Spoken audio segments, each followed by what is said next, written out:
lot of gastroenterologists in my life, and interesting fact, they're all assholes. Of course. No wonder they're drawn to that profession. Every single one of them that I met, all they wanted to do, drug me, sodomize me, drug me, sodomize me, drug me, sodomize me. Enough. My God, what am I getting out of this, you know? I'm not getting paid, I'm not getting a starring role in a film. You know, my ass is all toe up. For what? You know? So I set out on a journey to heal myself holistically. Determined to never have anyone shove anything up my ass ever again. First stop, wheatgrass camp, San Diego. The program was, you juice the wheatgrass, you drink the wheatgrass, you wear the wheatgrass, and you're supposed to implant the wheatgrass up your ass. That was my first stop on my journey to never have anything shoved up my ass. Not going so well. I don't know if have any of you ever smelled wheatgrass? I mean, no, really, no. Just the smell of it makes you gag, you know? I mean, we're all walking around green and mossy, looking like the swamp thing, dry heaving, you know? Meal times, they served us a watermelon rind and a sesame seed. That was the protein portion of the meal. That was our big juicy steak dinner, except it was microscopic and vegan. I would so carefully get the sesame seed in my mouth, you know, like, and sometimes I would accidentally swallow it or it would get stuck in my tooth. You know, it was like, that was my meal. I'll tell you what I learned. Wheatgrass is not for human consumption. It's for cats that need assistance vomiting up a fur ball. I was so sick when I got home from this wheatgrass camp that I found this book. It was a guide to alternative practitioners.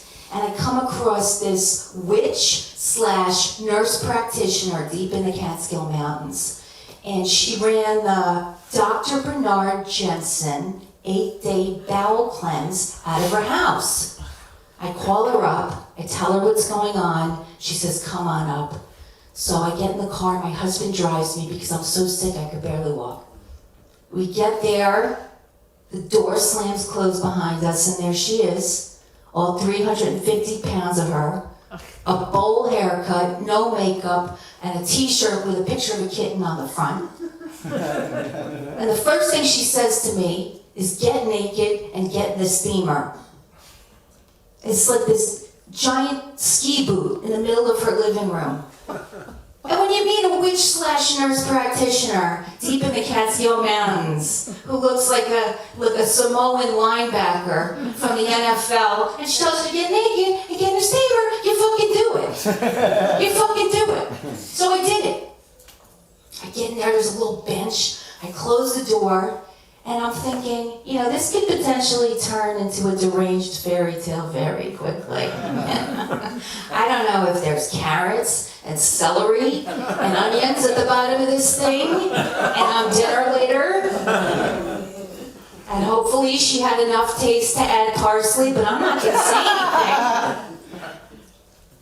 She's talking to my husband, they're sitting on the couches, and she asks my husband to stay so he could help her with me, and she'll do the program for him for free.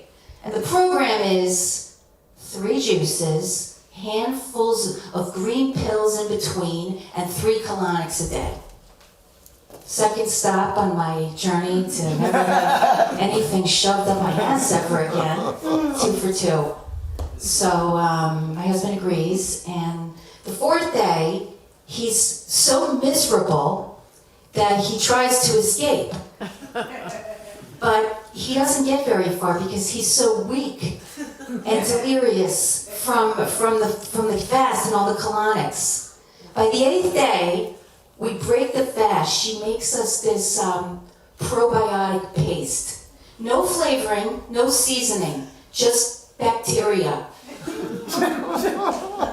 And we were so, after 8 days, are you kidding me? We were so hungry. It was like the most delicious thing I ever had. I'm like, is there any more bacteria?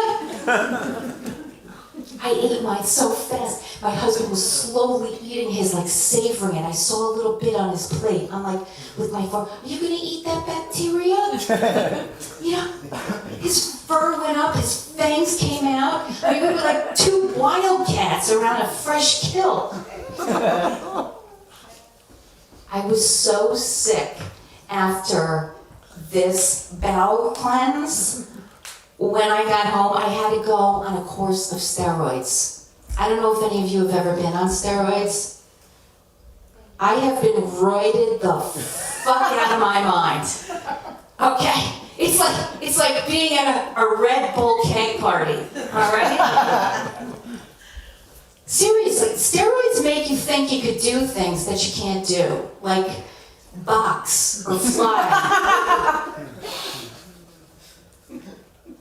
I mean, I'd be on the line at the store, and it was all I could do to not do 1,000 jumping jacks. Very aggressive. I just felt so aggressive. You know, I just shoved people, innocent people, for no reason. They just had to be shoved. Forget going for a walk. I go to town and just chase cars. In the morning, I had to pry my jaw open with a crowbar. It was like, okay, this is crazy. I gotta figure something out. So I thought, I'll try acupuncture. So I found this acupuncturist in downtown Los Angeles. That's where I was at the time. And she covers me in needles. I don't know if anyone has had acupuncture from a Chinese person, but they get down in there. You know what I mean? With the needle, they get into the electrical system, into the wiring and shit. You know what I mean? And you don't want to move because you'll get shocked. By the 300th needle, she goes to me, "You believe in God?" I was like, yeah, sure. Whatever you say, lady. Love him. Cause he gonna hear you.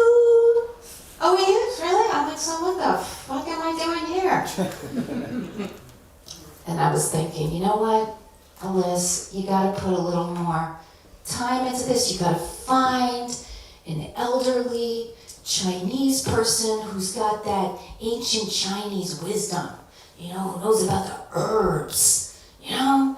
So I found this woman, and I went to go see her, this elderly Chinese woman. I told her what was going on, and she said, "Okay, Alyssa, I make you a deal. You pay me $1,000, and I do acupuncture, herb, and needle every day, 1 year, and no more clone. No more clone." I was like, okay, I'll do it. I will try it.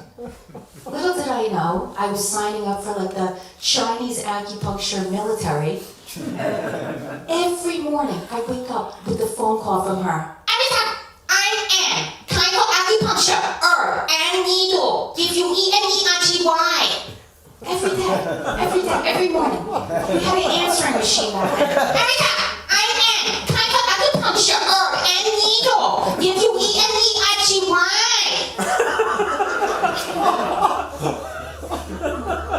I remember the first time she did acupuncture on me, I'm lying on her bed. She pulls out a needle, it's like a foot long, and she starts hammering that shit into my thigh.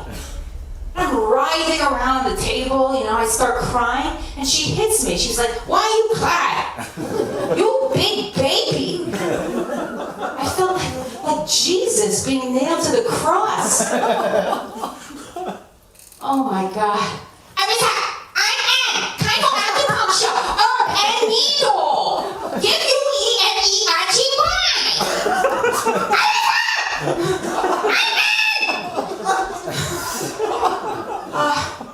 By the end of the year, I'm not better. I get the phone call. "Alyssa, no more acupuncture, no more herb, no more needle, no more N. you'll need medicine. Bye. So I was like, I gotta do this myself. I'm gonna figure this out on my own. So I made some alterations to my diet.